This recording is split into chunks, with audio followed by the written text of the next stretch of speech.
ওলি হক্কানি ওলিদের পুঁজি হলো আল্লাহর ভয়, নবীর মহব্বত, বাপ মার খেদমত। আর হের পুঁজি হইল কদ্দুর কদ্দুর আদর্শের।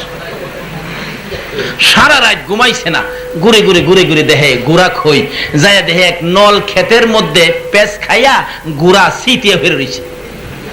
এসে বসছে সকালবেলা, তো এই পিসাব আইছে, বাজান আমার খবরটা কন। বসেন, গনাগনি দেখি কই আছে।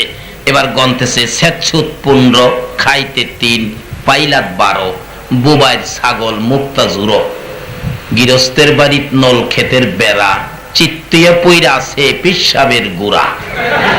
দান তালাশ করেন। তালাশ করে গিয়া তো গুড়া পাই লাইছে, কোন তো বাবার দাম আরো বাড়ছে না।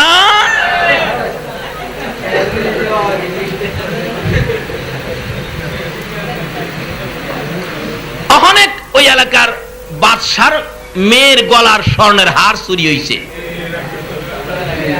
সবাই ক বাদশা ওই একটা লোক আছে, সব কইতারে খবর দাও। আনছে খবর দিয়া, মাপসা বাবা আমি পারবো না। কয় পারলে বাঁচবি, না পারলে তোর গর্দান যাবে।